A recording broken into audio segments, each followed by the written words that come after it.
5 taon na ang nakalipas, dumating si Chen Pinggan sa mundong ito ng paglilinang.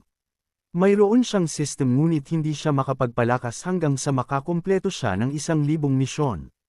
Bawat gawain ay isang maliit na bagay at ang kanyang mga gantimpala ay mga bagay na magagamit sa totoong buhay. Maging ang mga isda ay mga regalo mula sa system. Gayunpaman, minsan ay nakatatanggap siya ng walang kwentang gantimpala sa kabila ng kanyang hangarin na makatanggap ng wifi at air conditioning. Sa kabila ng kanyang maginhawang buhay, minsan ay nakakaramdam si Chen Pinggan ng pagkapagod. Nang mga oras na iyon, may lumabas na system prompt, isang bagong gawain ang napili. Akala niya, kailangan niyang gumawa ng mga laruan para sa mga bata o baka mag-aaway na naman ang isang mag-asawa. Sa kanyang pagtataka, pinapunta siya sa Mountain Sect. Si Chen Pinggan ay isang mortal at naniniwala siyang hindi siya makakapasok. Pagkatapos ay tinanong niya ang system kung bibigyan siya nito ng paraan upang lumakas. Sumagot ang system na ang isang tao ay dapat maging malakas, binibigyan siya ng 3 buwan kundi ay mabubure siya kapag nabigo. Hindi nakakagulat, inaasahan na ito ni Chen Pinggan. Sa nakalipas na 5 taon, nakatanggap siya ng lahat ng uri ng kakaibang gawain ngunit ngayon ay baka masayang ang lahat ng kanyang pagsusumikap. Gayunpaman, optimistiko siya at naniniwalang kaya niyang hawakan ang gawain. Nang gabing iyon, nagsimula siyang maglakad sa isang daanan sa bundok nang bigla niyang maalala ang isang bagay. Hindi niya alam kung nasaan ang Mountain Sect. Sinabi sa kanya ng system na maging self-reliant kung saan siya sumagot na hindi naman siya umaasa dito. Sa kanyang pagkadismaya, naligaw siya at hindi makahanap ng anumang pahiwatig dahil ang isang immortal sect ay karaniwang nakatago sa mga bundok. Sa huli, nagpasya siyang umupo at maghintay ng kung anuman ang mahuhulog mula sa kalangitan. Noon ay biglang may nahulog na isang babae mula sa kung saan habang sumisigaw ng kanyang buhay. Ang tunog ay nakakuha ng atensyon ni Chen Pinggan at pinatingin siya sa kanyang tabi. Dahil nagbunga ang kanyang paghihintay, nagpatuloy siya sa pagsalo sa nahuhulog na babae. Tiningnan niya ang usok na umaakyat mula sa lupa at humingi ng paumanhin sa pagkamis sa kanya. Pagkatapos hamupo ang mga ulap ng alikabok, nakita niya ang babae na nakahiga sa lupa na walang malay at nagtaka siya kung bakit ang isang magandang babae, na ipinapalagay niyang isang cultivator, ay nahulog mula sa kalangitan. Pagkatapos ng ilang sandali, kumirot ang mukha ng babae. Hindi nagtagal, nagising siya mula sa kanyang pagtulog, na inilalantad ang kanyang magagandang mata. Agad niyang nakita si Chen Pinggan na patuloy na sumusundot sa kanya ng stick. Agad na umatras ang babae nang may distansya na may luha sa kanyang mga mata ngunit sinabi ni Chen Pinggan na wala siyang ginawa sa kanya. Noon napansin ng babae ang isang bagay at lumaki ang kanyang mga mata sa pagtataka. Bigla siyang lumuhod habang tinatawag si Chen Pinggan na senior at nagmamakaawa para sa tulong na ikinagulo ng isip ni Chen Pinggan. Hindi nagtagal, isa pang grupo ng mga lalaki ang lumitaw sa likod niya. Nagulantang siya at napagtanto niyang hinahabol ang babae. Nakakita ng napakaraming lalaki sa paligid, bumulong si Chen Pinggan sa babae na tumakas.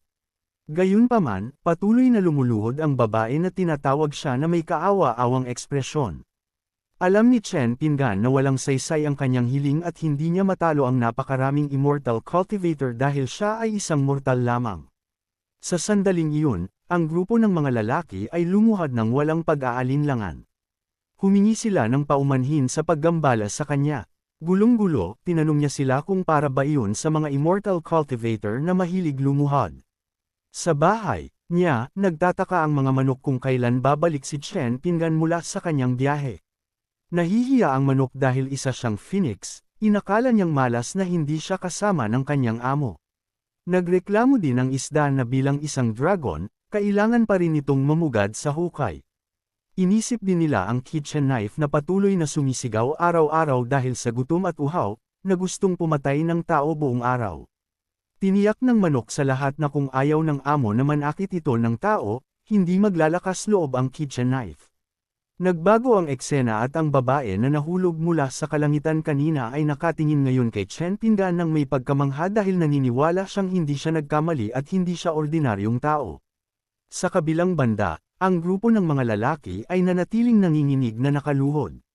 Ang presyon ni Chen Pinggan ay napakatindi kaya hindi sila makalapit sa kanya at hindi inaasahan na makakatagpo ang babaeng si Merong Zhu ng ganoong pagkatao.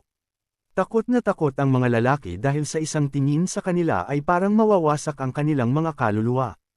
Lahat sila ay nakaramdam ng pareho, si Chen Pinggan ay isang halimaw. Sa pagkakita sa kanilang mga mukhang takot, nalito siya at nauutol sa kanyang mga salita. Gayunpaman, sapat na iyon upang mabaliw ang lalaki, at agad na nagmakaawa na umalis. Noon, napagtanto ni Chen Pinggan na mabubuting tao sila.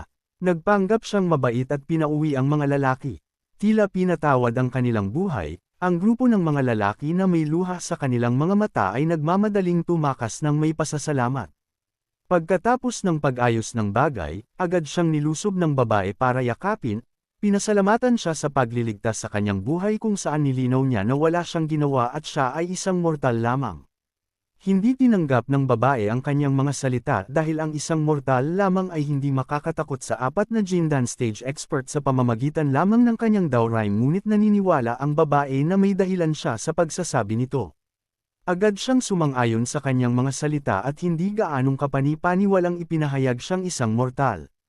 Tinakto niya ang kanyang kamao at tinanong kung siya si Merong Zhu, ang Holy Maiden ng Mountain Sect. Pagkatapos niyang kumpirmahin na siya nga, sinabi ni Chen Pinggan sa kanya ang kanyang plano na pumunta sa kanyang sekta at tinanong kung maaari silang magkasama. Agad na itinuro ni Merong Zhu ang isang direksyon, nasasabik na magkaroon ng pagkakataong maranasan ang paglalakbay ng immortal kasama ang isang pambihirang senior.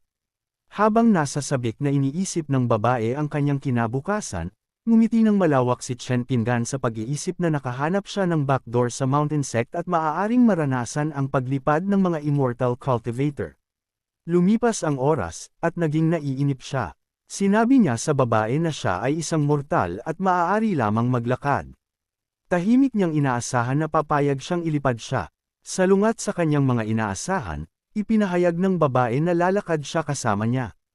Nang maglaon, nakarating sila sa isang ilog kung saan nagsimulang maglinang ang babae. Iniiwan si Chen Pinggan sa gilid na may ekspresyon ng pagkabagot. Sa patuloy na pag-ugong, nagsimulang magtipon at umikot ang tubig sa kanyang buong katawan. Gayunpaman, nabigo siyang mag-breakthrough. Sumabog ang pinakalma na whirlpool ng tubig at naging magulo. Sa huli, siya ay nabasa, na inilalantad ang makinis na balat sa ilalim ng kanyang mga damit. Sa gilid, naiinis si Chen Pinggan dahil hindi siya makalipad.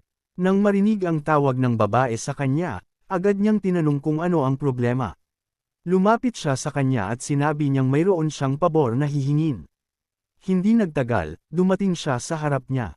Sa pagkakita sa kanyang hitsura, tinanong niya siya kung ang problemang gusto niyang tulungan ay may kinalaman sa tubig. Namangha ang babae pagkatapos ng kanyang mga salita, na nagpahayag ng kanyang paghanga sa kanyang karunungan. Sa kanyang isip, gayunpaman, ginawa siyang hindi makatingin sa kanya dahil sa kanyang basa na hitsura. Pinahahalagahan ang tanawin, namangha si Chen Pinggan sa loob ng ilang sandali. Napansin ang kanyang pagkatulala, mahinang tinawag siya ng babae.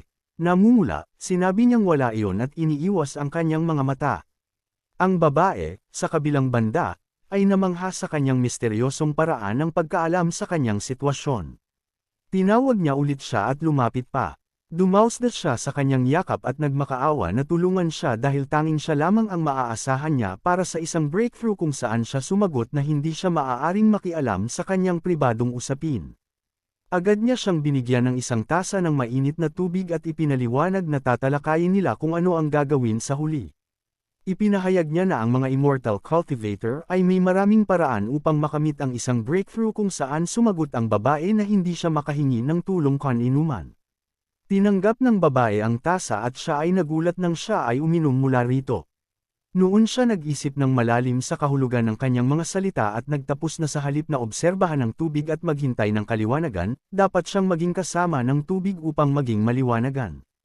Hindi nagtagal, isang pakiramdam ng kabutihan ang bumulwak sa kanyang loob at nagtagumpay siya sa pag-breakthrough.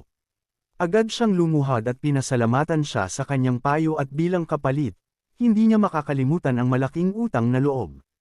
Sa isang walang magawa na ekspresyon, nagawa lamang ni Chen Pinggan na kamuti ng kanyang ulo sa pagkalito. Nang maglaon, nakarating sila sa Mountain Sect. Pagdating, natuklasan niya na si Merongzu ay anak ng Sect Master kung kaya't hindi na siya nagtaka kung bakit hindi niya man lang matuyo ang kanyang mga damit. Pumasok siya sa likod na pinto at naisip na maging ang handyman ay kailangang magkaroon ng kwalifikasyon upang makapasok sa harap na pinto na nagpasaya sa kanya. Sa loob ng isang silid, sinabi ni Merongzu sa kanyang ama, si Merong Yunhai, ang kanyang paglalakbay. Tinanong siya nito kung bakit gusto ng isang misteryosong lalaki na sumali sa sekta. Sa gilid, si Ching Zuan, isang elder ng Mountain Sect ay tumawa at itinuring na biro ang kanyang mga salita. Lumabas ang pagkadismaya sa kanyang mukha at ipinahayag na hindi siya nagsisinungaling at maging siya rin ay nagulat nang malaman ang kanyang pagnanais na sumali sa sekta. Nang malaman niyang naghihintay siya sa labas ng kanilang mga desisyon, sinabi ng kanyang ama na huwag nang magsalita pa dahil baka naloko siya ng isang di-orthodox na cultivator. Agad siyang tumayo mula sa kanyang upuan at nagpa siya na harapin ang sinungaling. Sa pagkakita sa iritadong mukha ng kanyang ama, sinubukan niya itong kumbansihin. Hindi nagtagal, lumabas ang kanyang ama. Lumiyab ang kanyang mga mata nang makita niya ang lalaki na dinala ng kanyang anak. Naalala niya ang mga salita ng kanyang anak noon na ang buong katawan ng lalaki ay naglalabas ng chi kung saan siya tinanong kung hindi niya iyon nakikita. Sa pagtingin kay Chen Pingan, umalangaw-ngaw ang boses ni Merong Yunhai ng pagkadismaya, na nagpapahayag na ang lalaki sa harap niya ay hindi lamang naglalabas ng chi kundi mas parang ang kanyang katawan ay purong chi. Nang makita si Merong Yunhai na lumapit sa kanya ng malalaking hakbang, alam ni Chen Pingan na ito ang Sect Master. Sa isang magalang na ngiti, binati niya si Merong Yunhai. Sa kanyang pagtataka, yumuko ng malalim ang Sect Master at ipinahayag na siya ay nagkasala na karapat-dapat sa kamatayan sa pagpapahinti sa kanya sa labas. Sa paniniwalang siya ay isang mortal lamang, nagulantang si Chen Pingan nang mapansin na ang mag-ama ay labis na nagbibigay galang sa kanya mula sa kung saan.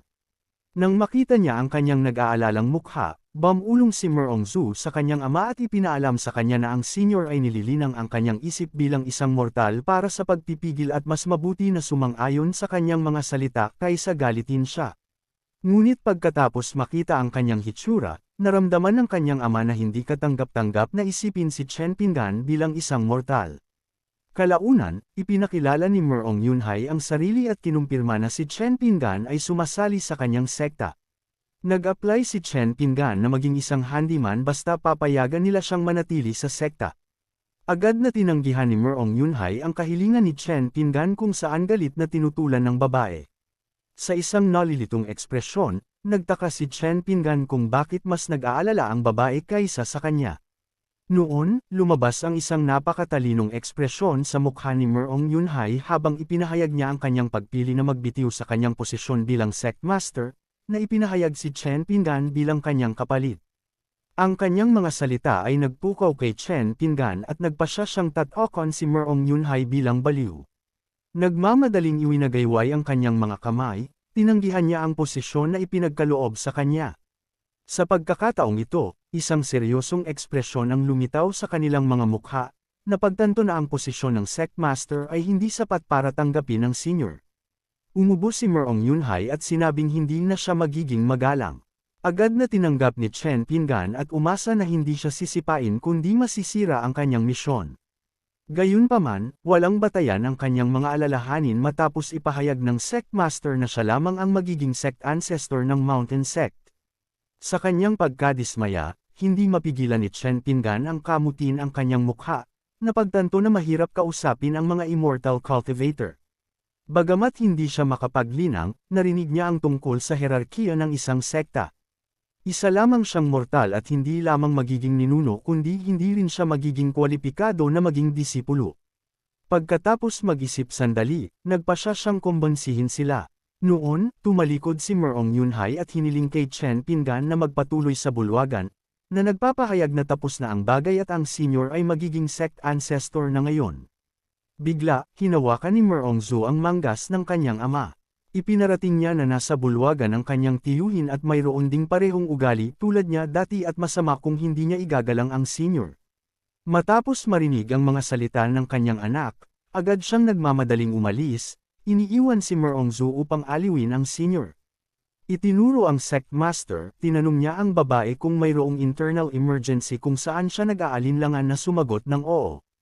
Nang maglaon sa bulwagan, nakatitig si Zhang Qingxian sa kayamanan sa kanyang kamay na may interesadong ekspresyon. Noon, nakita niyang nakabalik si Merong Yunhai, agad siyang nagtanong kung pinalayas na ang sinungaling. Agad na hinawakan ni Merong Yunhai ang kanyang mga balikat at ipinaliwanag na hindi mahuhulaan ang lakas ng senior, at hiniling pa sa kanya na huwag maging walang galang mamaya dahil ang senior ay ninuno na ng sekta. Sa isang nagulantang na ekspresyon, hindi makapaniwala si Zhang Qingxian pagkatapos makita na si Merong Yunhai ay nalinlang din. Agad siyang tumayo mula sa kanyang upuan at nagmamadaling lumabas patungo sa sinungaling na may inis na hitsura sa kanyang mukha. Sa sandaling lumabas siya, nanlaki ang kanyang mga mata sa takot. Nakita niya si Chen Pingan na naglalakad na parang isang immortal na bumaba mula sa langit. Sumuko ang kanyang mga tuhod. Yumuyuko na pawis na dumadaloy sa kanyang buong katawan, humingi siya ng kapatawaran sa hindi pagtanggap sa dakilang master. Like, comment, share, and subscribe naman dyan mga ito go. Maraming salamat po.